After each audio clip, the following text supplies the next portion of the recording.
En el nombre del Padre, del Hijo y del Espíritu Santo. Amén. Ave María Purísima. Estimados fieles, estimados hermanos, en esta bella, hermosa parábola del buen samaritano, Jesús, con una manera muy sencilla, pero al mismo tiempo que quiere decir muchas cosas, para que amonestar a este hombre de la ley que le pidió, que le hizo esta pregunta, ¿verdad?, a nuestro Señor, cómo podía poseer la vida eterna. Y nuestro Señor, con su manera habitual, que viene a destruir toda esa actitud de los fariseos, de los judíos de la época, que solo pensaban en ellos o en su pueblo y no pensaban en los demás.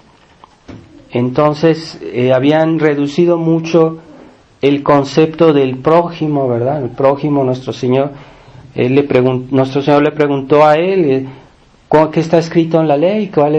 ¿Cómo vamos a poseer el reino de Dios? ¿Cómo vamos a ir al cielo? Pues él le dijo: amarás a Dios sobre todas las cosas y con todas tus fuerzas, etcétera, y al prójimo como a ti mismo. Pero esa segunda parte de este precepto pues lo minimizaban, ¿verdad?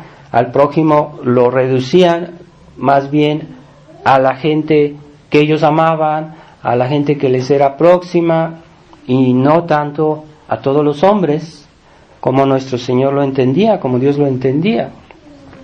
Entonces le propuso esta bella parábola que realmente muestra que hay que tener caridad con todos, ¿verdad?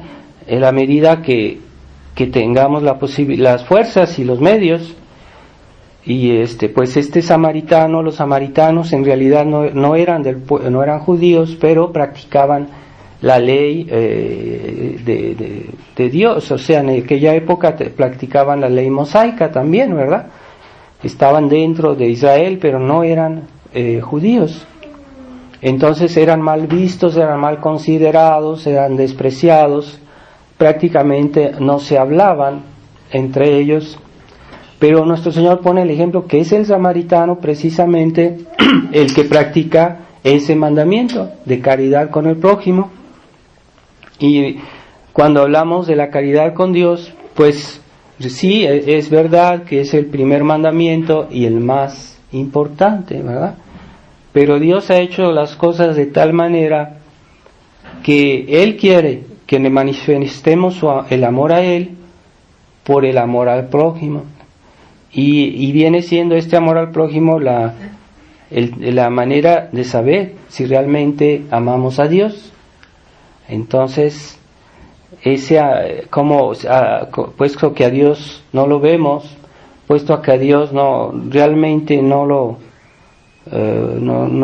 podemos ayudar físicamente, ¿verdad? O realmente a veces por la fe lo conocemos, lo amamos, pero no tenemos una oportunidad de a Él tal vez mostrarle nuestra caridad directamente. Entonces Dios quiere que veamos en el prójimo pues a Él mismo, ¿verdad? A Jesús, ¿verdad? Como había un santo que decía, me parece, no me acuerdo quién era, que decía: Dios está presente en nuestro prójimo, pero en un enfermo pobre está 2 veces. Es decir, que más el prójimo más está en dificultad, más está en necesidad, más debemos ver en él a Jesucristo, ¿verdad? Más una persona está tal vez en el pecado o en el error, más debemos tenerle consideración. Más una persona vive en la necesidad tal vez o en la enfermedad, más debemos ver en él a Cristo, porque realmente aquellos que están sanos, aquellos que están bien, pues a veces hasta es agradable estar con ellos, platicar, tener una vida, una comunicación, pero cuando cuando vemos una persona pobre, una persona necesitada, a veces tal vez nos parece una persona molesta, o entonces hay que saber tender la mano a los que necesitan, ¿verdad? Esa es la elección de nuestro Señor. Y esa misericordia, pues generalmente la gente lo entiende como una obra de misericordia corporal, pero si leemos nuestro catecismo, hay las obras de misericordia corporales y hay las obras de misericordia espirituales. Y las espirituales son más importantes que las corporales, porque el hombre tiende siempre, o los católicos de hoy tienden siempre a ver las cosas de una manera más materializada, o más materialista, o más sensible, o más visible, pero no ven el fondo de la caridad, que es sobre todo a la miseria espiritual, ¿verdad? Entonces, el ayudar a una persona que está enferma está muy bien, pero el ayudar a una persona que está en la ignorancia, que vive en el pecado, es mucho mejor, es mucho más agradable a Dios y es mucho más importante, y es tal vez, y es generalmente mucho más obligatorio. Entonces, que tengamos compasión porque nuestra familia, o bueno, los padres de familia que se ocupan de las necesidades corporales de sus hijos, está muy bien, pero deben tener más preocupación y más diligencia en sus necesidades espirituales. Entonces, es muy humano, justamente, humanizar todo, porque somos humanos y tenemos tendencias muy humanas, pero nosotros no estamos en la iglesia en un plan humano, estamos en un plan divino, y debemos tomar conciencia y vivir según ese plan.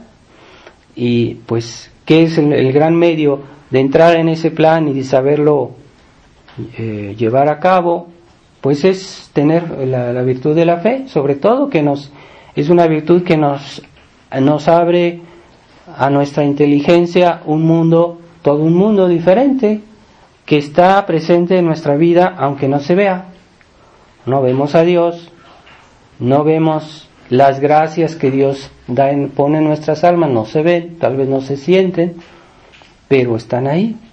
No vemos en los hijos o en los niños, pues esa necesidad tan grande que tienen de Dios, esa vocación, ¿verdad? A veces hay papás que están muy contentos de darle a sus hijos un bonita vestido, buena comida, muchas distracciones, pero no ven la necesidad de los niños que tienen de practicar la vida cristiana, porque la vida cristiana hay que practicarla para que aumente, para que crezca.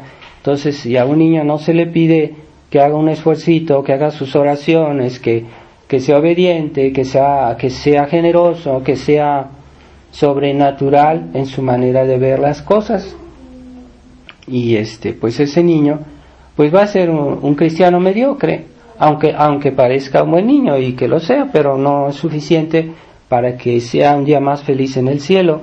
Entonces, finalmente, aquellos que deberían ayudarlo, pues le están disminuyendo sus posibilidades de su felicidad en el cielo. Qué pena, ¿verdad? Qué inconsciencia para aquellos que dicen todos los días, Padre nuestro que estás en los cielos, venga tu reino. Qué inconsciencia, bueno, eso se ha perdido, ese sentido, más sobre todo en los católicos modernos, ¿verdad? Que ven todo de una manera sensible, humana, y es lo que les han enseñado en la Iglesia del Concilio Vaticano II. Es como los han desorientado y les han creado esa seguridad de que Dios no los va a decir nada, no les va a castigar por eso, porque es tan bueno, que deja pasar todo. Entonces no hay que preocuparse tanto por decir, pues yo hice este pecado, ¿qué debo hacer para arreglarlo? No es cuestión solo de confesarme, también hay que expiar.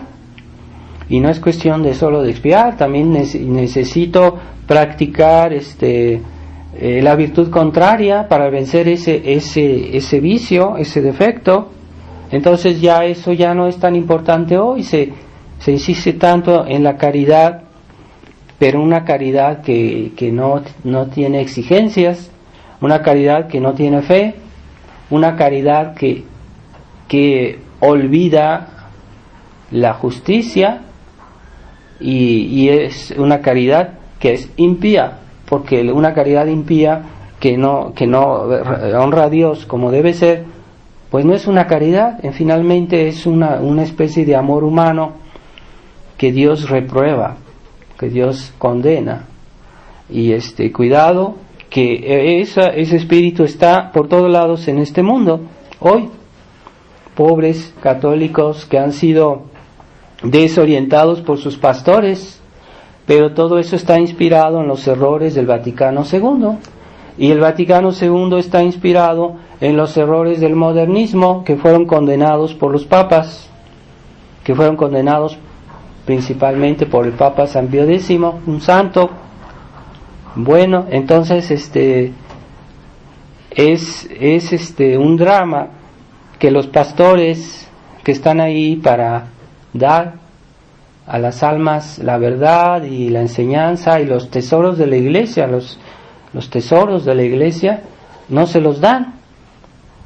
Y pues ese error modernista pues se ha difundido dentro de la iglesia y ha provocado tantos cambios que hoy la iglesia moderna no es la iglesia, es la iglesia modernista, y la iglesia del Concilio Vaticano II es otra iglesia que está ocupando los puestos de la autoridad, que está ocupando los puestos de la Iglesia Católica, que está usurpando esos puestos, ¿verdad?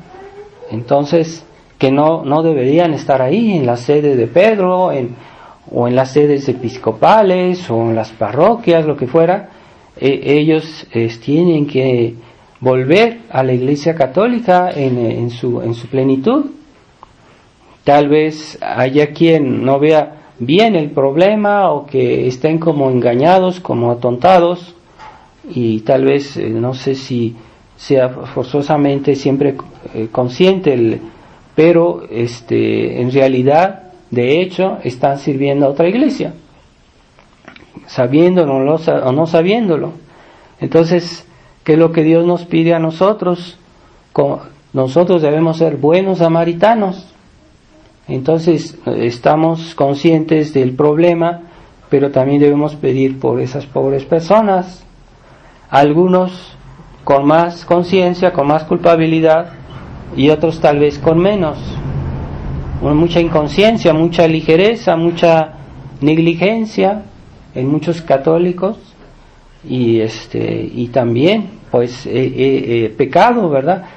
¿Quién es más, quién es menos? Eso se lo dejamos que Dios lo juzgue, ¿verdad?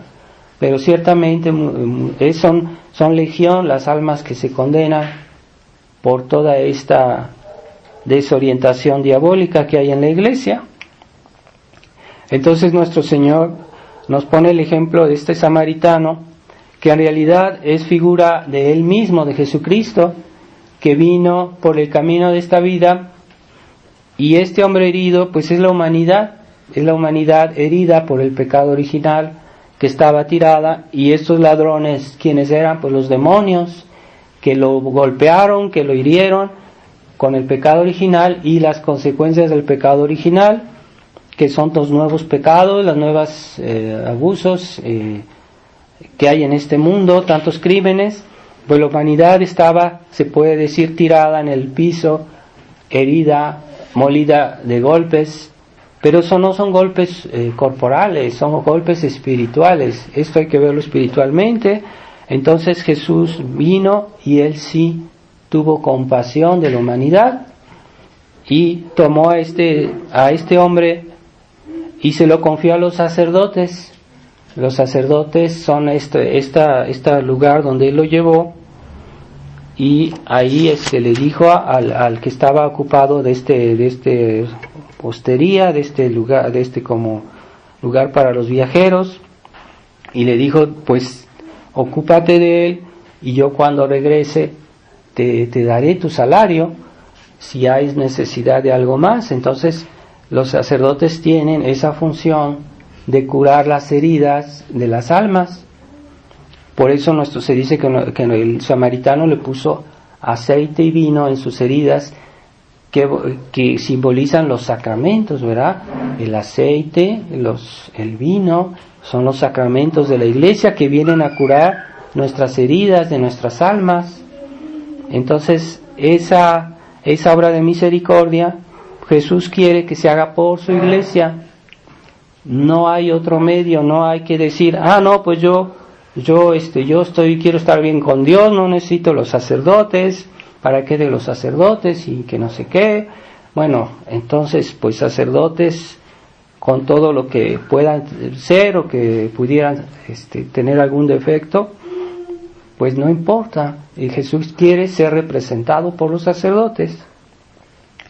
Entonces, Jesús va a regresar al fin del mundo, y dice, pues yo, cuando regrese, te daré lo que hayas gastado de más, es decir, todo lo que tú hagas en ese momento será recompensado, ¿verdad?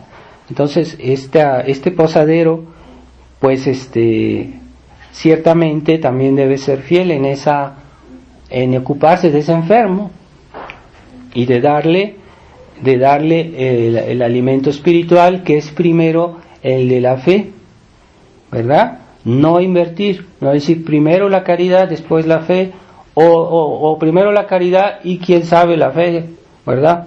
No les interesa la fe en realidad. Entonces, en la iglesia modernista, entonces no se puede practicar la caridad si no se tiene la fe, porque la caridad se dirige sobre verdades de fe, sobre realidades divinas, y si uno no tiene la fe no puede tener caridad, imposible, porque la caridad, ¿qué va a amar si no conoce a Dios? O si no ama a Dios, si no cree en Dios, ¿cómo lo va a amar? Así que es necesaria la fe antes que la caridad. El fundamento de la caridad es la fe, y el fundamento de la caridad es la justicia. Hay que tener un sentido de la justicia. Entonces, hoy la gente no quiere tener sentido de la justicia siempre, y cuando a alguien se le exige algo, se le considera una persona dura, una persona sin caridad, pero es falso, porque la verdadera caridad se funda sobre la justicia. Entonces, no se trata de una justicia farisaica, ciertamente, pero una justicia real, aunque debe ser temperada por la caridad. La verdadera justicia es temperada por la caridad, y si esa justicia no tiene ninguna caridad, pues sí se vuelve farisaica, ¿verdad? Y puede ser algo reprobable, pero no es suprimida, permanece. Y hoy mucha gente, si un papá le exige a su hijo que se porte bien o que lo regaña, entonces consideran que es cruel. Si un sacerdote le llama la atención a un fiel, aunque lo regañe, si considera que es justo y que es necesario, a veces tiene la tendencia a decir, no, ese sacerdote es malo, es duro, es sin caridad, pero no es verdad, porque a veces se impone también la justicia, y la justicia no siempre es una falta de caridad. A veces incluso la justicia puede ser una obra de caridad, ¿verdad? Una persona que está dejándose ir, por ejemplo, al vicio, y que no tiene la fuerza moral, el carácter para salir adelante él solo, él mismo, si alguien, sus padres o su familia, le llama la atención, lo regaña, lo estimula, no es una falta de caridad. No es una falta de caridad, al contrario, es una obra de caridad. Pero ciertamente hay que temperar eso con una cierta bondad, con una cierta atención a la persona, consideración a su debilidad. Entonces ahí son dos virtudes que deben tener mucha armonía. Pero el problema es cuando la caridad neglige o olvida los derechos de la justicia, ¿verdad? Entonces hay que tener pues mucha consideración por todo el aspecto los aspectos que hay que considerar en una situación. Y pero la falta de justicia, sobre todo con las verdades de nuestra fe, pues no debe ser olvidada, ¿verdad? Y hoy hay muchas personas que tienen problemas familiares, porque hoy hay muchas familias que están en mala situación, y a veces las mamás no saben qué hacer, ¿verdad? Entonces pueden ser en cierta manera cómplices con sus hijos que están mal. Pongamos un caso de adulterio, pongamos un caso de un vicio muy grave o algo así. Entonces los padres tienen siempre el deber de decir algo, aunque los hijos estén mayores, ¿verdad? En ciertos casos no pueden hacer demasiado, pero por lo menos pueden decirlo. No es algo así como si tú quieres es algo que es un deber. No es algo que pueda decir no es necesario, no, es un derecho. Los padres, aunque sus hijos sean mayores, siempre tienen un cierto derecho sobre ellos. Ciertamente los hijos mayores pues ya son autosuficientes hasta un cierto punto, pero en un caso extremo, los padres siempre guardan un derecho de decir algo, aunque no tal vez tomar todas las decisiones o imponer tales decisiones, no siempre, ¿verdad? Pero en ciertos casos muy graves, los padres siguen siendo padres y siguen siendo, en cierta manera, teniendo un derecho sobre sus hijos, ¿verdad? Ya, aunque no sea lo mismo que cuando eran niños, porque los niños son muy dependientes y es normal, pero ya los hijos mayores ya tienen una cierta libertad, que pueden disponer de su libertad ciertamente, pero yo hablo de casos más extremos, ¿verdad? Más difíciles. Entonces esa caridad con del samaritano, con este hombre que cayó en manos de los ladrones, pues hay que verlo sobre todo hoy, en este mundo en el que los hombres están tan lejos de Dios y que las almas están tan desorientadas, y que como decía San Juan Bosco, los niños piden el pan de la fe y nadie se los da, porque todos tienen necesidad de Dios, todos tenemos necesidad de Dios, pero ya no se los dan. Entonces se impone con más fuerza la necesidad de conservar esos valores que son esa herencia que puede salvar al mundo. Entonces nosotros en la tradición estamos tratando de conservar esos valores, esos sacramentos, esa doctrina, que son ese aceite y ese vino que el samaritano puso en el hombre que estaba herido. Es una gran obra de caridad tratar de preservar la tradición, porque un día esa tradición la va a necesitar el mundo. Y aunque nosotros estemos limitados y no podemos ayudar a mucha gente por varias razones, pero si conservamos en nuestros medios bien la fe, conservamos bien los sacramentos, conservamos bien una actitud cristiana y no farisaica, como hay en muchos tradicionalistas, y que son demasiado poca caridad ciertamente, y que nada más se la pasan viendo o curioseando, por ejemplo, en internet, criticando aquí, criticando allá, y a veces hablan de lo que no saben, y pues se vuelve un chisme toda esa cuestión del internet, que yo no digo que no sea bueno informarse, pero hay que tener cuidado y hay que hacer recurso a los buenos sacerdotes, porque no todos están mal. Y no todos tienen los criterios necesarios para juzgar de cuestiones de fe. ciertas cosas sí, claro está, ¿verdad? Yo no, las cuestiones de fundamentales de nuestro credo, nuestra misa, etcétera, pues cualquier fiel puede darse cuenta que dónde está la verdadera misa, o dónde, quién está negando un dogma, ¿verdad? Pues ahí está bien, pero hay otros problemas más complejos, más delicados, y hay que hacer recurso normalmente a un sacerdote que da pruebas de ser fiel a la tradición, y hay que oír, hay que escuchar, hay que ser dócil. Y entonces, pues esa misión que tenemos los tradicionalistas de conservar la fe, y es una bella misión, porque un día el mundo, cuando Dios decida que esta crisis ya se va a acabar, cuando Dios lo decida, entonces el mundo va a necesitar quien le transmita ese fuego de esa tradición de la Iglesia, y nosotros estamos conservando eso.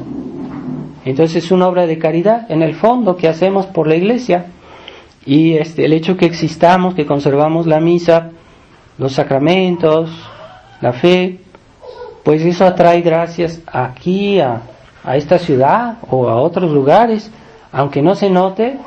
Dios, el hecho que la misa sea dicha aquí, atrae muchas gracias. Es la misa un pararrayos, ¿verdad?, de la sociedad. Entonces hay que creer en eso, hay que estimarlo y evitar las actitudes que desdicen nuestras convicciones. Por eso nos alejamos de esta iglesia modernista hasta que Dios decida de otra manera.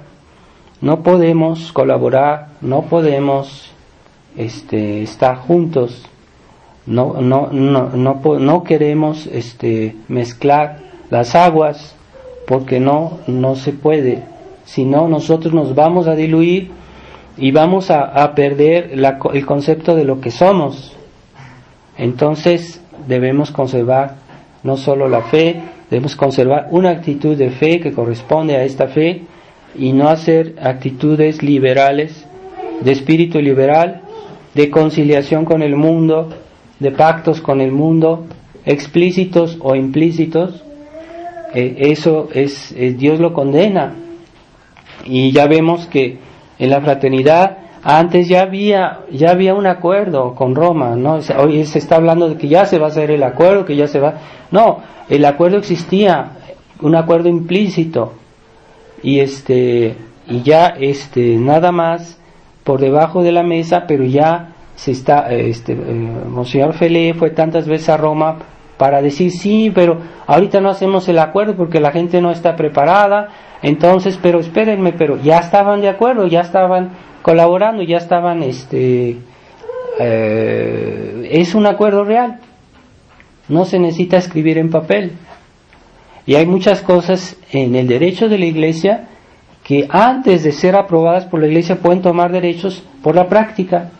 Entonces muchos hechos que se pueden hacer, y como se vuelve una costumbre, entonces adquiere fuerza de ley en la misma legislación de la Iglesia. Entonces no se necesita que forzosamente la Iglesia firme un documento en el cual yo oficialmente declaro que esto tiene derechos en la Iglesia. No se necesita siempre, ¿verdad? Hay cosas que por la práctica adquieren fuerza de ley, y no es necesario que se haga un acuerdo escrito siempre. Entonces yo considero que ya Monseñor Felé ellos ya habían, por muchas cosas, por varias cosas, hasta ese permiso para confesar, todo eso pues ya estaban dentro de la Iglesia oficial. Entonces pues ahí está el problema, que simplemente no hay que decir pues hay que esperar a ver qué pasa, a ver si la fraternidad hace un acuerdo. Es que eso ya está en el camino, ya está en la práctica, y ya estamos faltando a la actitud de proclamar la fe íntegramente por quedar bien con esta Iglesia oficial. Entonces vamos a pedirle a Dios en en este día. Ayer festejamos una bella fiesta de la transfiguración, esa transfiguración que es una promesa para aquellos que creen. Por eso Jesús se llevó los 3 apóstoles al monte Tabor, los apóstoles que creían más, que amaban más, y vieron esta transfiguración, que es una promesa, que dice que nosotros vamos a ser transfigurados el día de la resurrección. Tengamos en presente eso, y pero que, a condición de que creamos y que amemos como amaban estos apóstoles, creían y amaban, y no solo eso, sino que practicaban esa fe, esa caridad, esa justicia, la practicaban, y por eso fueron santos y fueron aceptos a nuestro Señor. Así que vamos a pedirle a Dios que nos dé esa convicción, que es el fundamento de que la caridad que podamos practicar con el prójimo. Queremos ser caritativos, primero tengamos la fe, primero aseguremos la tradición de la fe en nuestras almas, y ya después sí se puede hablar de caridad. Así que vamos a pedirle a la Santísima Virgen, a la Virgen de la Transfiguración, porque ella también es transfigurada. La vemos a Nuestra Señora de Guadalupe como está transfigurada, eclipsa hasta el sol. Bueno, pues le pidamos de ella que nos conceda por su intercesión un día estar igual en el cielo con ella y con nuestro Señor. Ave María Purísima.